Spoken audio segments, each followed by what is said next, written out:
Hey YouTube, I'm Sekou Fry, and today I'm going to tell you a little bit about why I switched from Sony to Panasonic.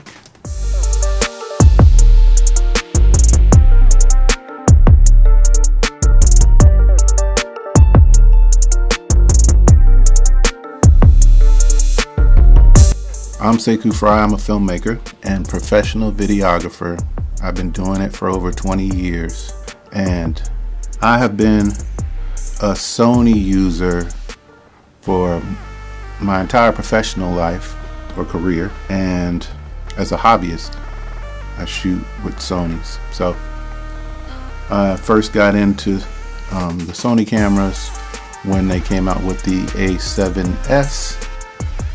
It offered a solid 1080p video, 4K to an external monitor, and it was full frame. It had that shallow depth of field, and then you could also adapt different lenses to it. And I was already fully aware of vintage lenses. The price point was $3,500, and it could shoot in low light situations. And those specs fit my personal needs because I'm usually a one-man band when it comes to filmmaking. Roll with no crew. I do everything myself, even including sound. So when the A7S came out, great camera, and I think just like everyone else, Sony started putting out more products. After the A7S, the cameras started getting cheaper. The quality was great. They came out with APS-C line of cameras, and at that time that sensor size was Super 35, which was a brand new sensor size. First experimented with that sensor size on a professional level with the VG10. Loved the images that came out of that camera, even with the kit lens. It was so when the 6300 came out with 4K in-body and that same sensor size, I pulled the trigger on that and used that as a B cam to the A7S. Love the Sony products. That's when they started with the phase detection, autofocus. So when it came time to upgrade the kit, the A7S II dropped about 7 years later. I said, look at that, it's great. It has, 4K 60 in camera, even though it was 8-bit. That was the hottest thing going at that time. And I already had the external Atomos recorder. So I got the A7S II, which brings us to the title of this video, switching from Sony to Panasonic. Said all that to say, when it came time to upgrade from the A7S II, which was my primary camera in my kit, and I think the A7S III was still talk, or it had just dropped. The price point was like $4,000, and the Sony FX3, there was talk about that camera being the same camera as the A7S III minus all the photography stuff. So I had a decision to make. Do I want to upgrade to the A7S III? Do I want to upgrade to an FX3? I had a chunk of change.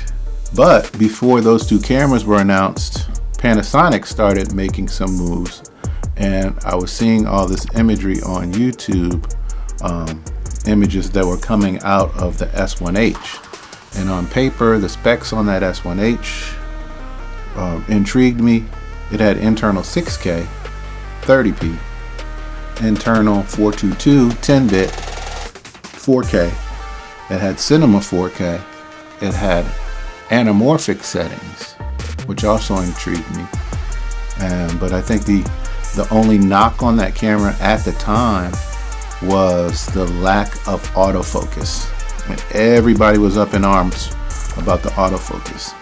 And I'm watching YouTube and I'm paying attention to some of that talk, even though my style of shooting and what I use the cameras for, autofocus is, I wouldn't even say autofocus is important. This is actually my first YouTube video for me where I'm not controlling the camera, where I'm sitting in front of a camera and trusting the autofocus. The camera I'm trusting for autofocus is a 6300.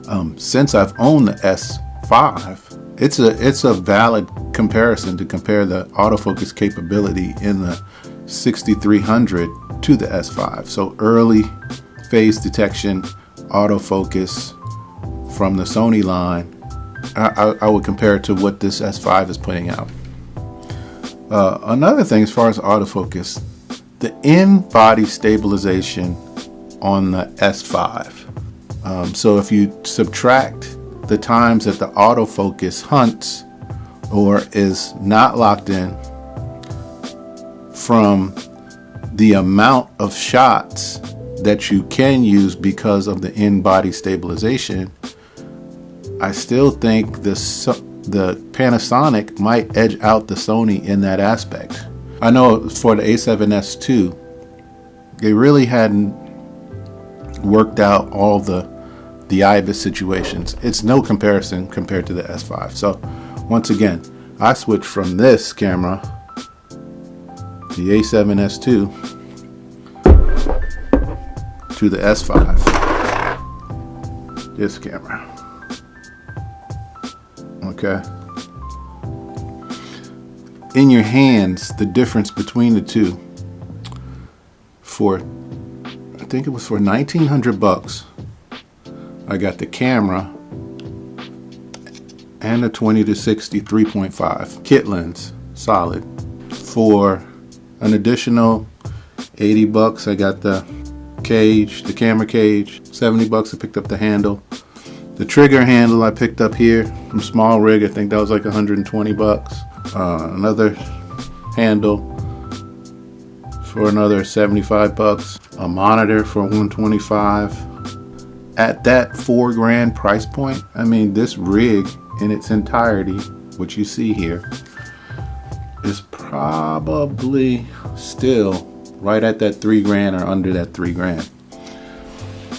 Saved enough money to be able to pick up 50mm 1.8. Some of the benefits for this rig right here: it's totally portable,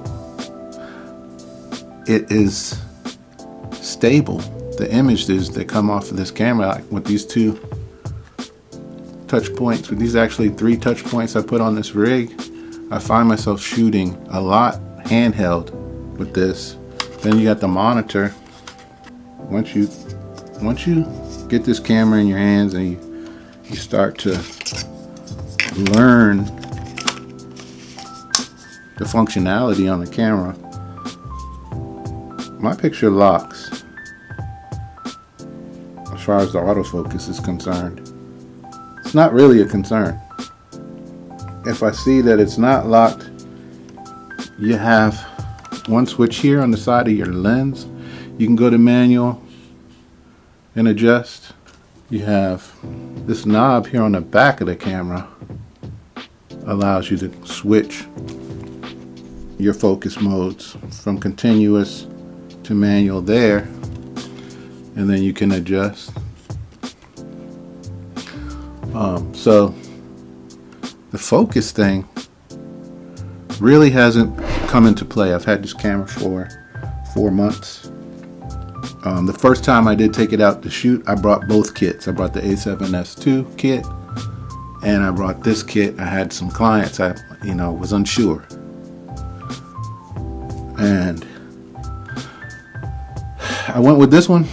I left this one in the trunk just in case I was having some issues, but I didn't have any issues. So I got the S5 all kitted out. Let's take a look at some of the stuff that I shot with this camera.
instead of dropping the $4,000 to get the A7S III, vintage glass is a big deal for me when it comes to shooting. Like, this is a 24 millimeter 1.8 or 2.8 Soligor lens. I love the look and feel that comes off this lens. It's a screw-on mount. And you know, with the Sony line, you can get E mount to whatever mount. Well, like I said, I spent under $3,000. I picked up L mount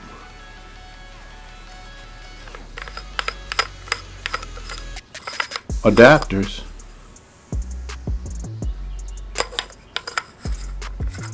So now all my vintage glass I can pop right onto this rig. So when I go to a tripod, blocking shots, I know what I want. I'm shooting some dialogue or an interview. I got this 135 2.8 Soligor for that vintage look.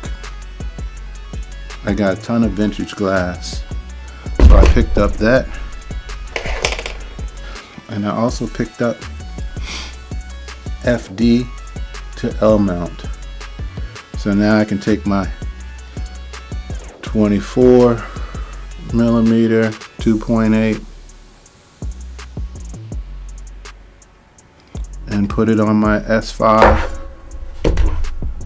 And let me tell you what this S5 does well. The image that comes off of the camera is great. It shoots a cinema 4K at 30 422 10-bit. The colors look lovely. The grading of it's lovely. It's $1,900.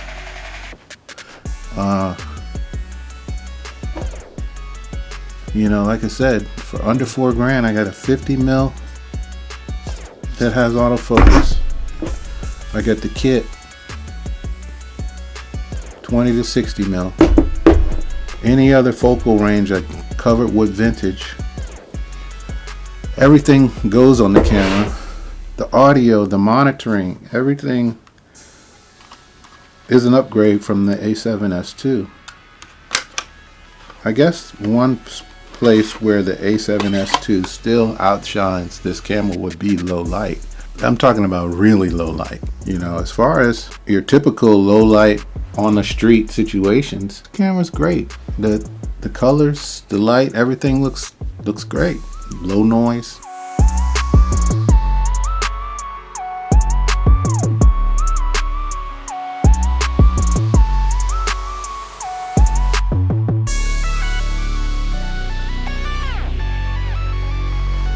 One of the deciding factors for me to choose this camera over the A7S III was the stills capability.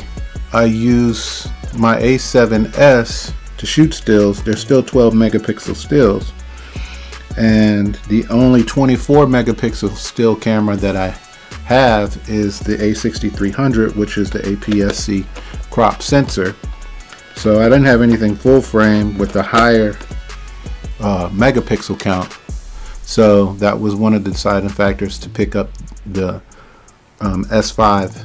And on top of that was a small thing that no one discusses a lot, but the S5 comes with built-in time-lapse modes. And usually when it comes to creating time-lapse photography, video clips, I have to go to an intervalometer and do setups that way, whereas the S5 has the capability to create in-camera QuickTime files that are sequences from stills done in time-lapse or slower frame rate movies in camera. So that was another one of the deciding factors. That along with the price point, made it pretty much a no-brainer for me. So when it comes to the value of this camera, it made it an easy situation. There was no buyer's remorse because the price point was so low. Then once I got my hands on the camera and actually ran it through its paces, I decided to make this video to talk about, maybe there's some other folks out there that are in the same boat, that are looking at the stuff that they see on YouTube, but they don't want to pull the trigger because it'll take away some of their Sony money. I don't have any regrets on not picking up the A7S III because I still have the A7S II when I want to shoot in moonlight. But how often is that? But so far so good with this S5, and once again I was able to get it and kit it out for less money than I would have spent on the A7S III or the FX3. If you found this video helpful, or you learned something from me, or you just you like seeing me talk, hit the like button and don't forget to subscribe. And I'm gonna make a couple more videos and talk about the kits and talk about the lenses that I use. So thanks for watching. Once again, I'm Sekou Fry. I'm a filmmaker and a videographer.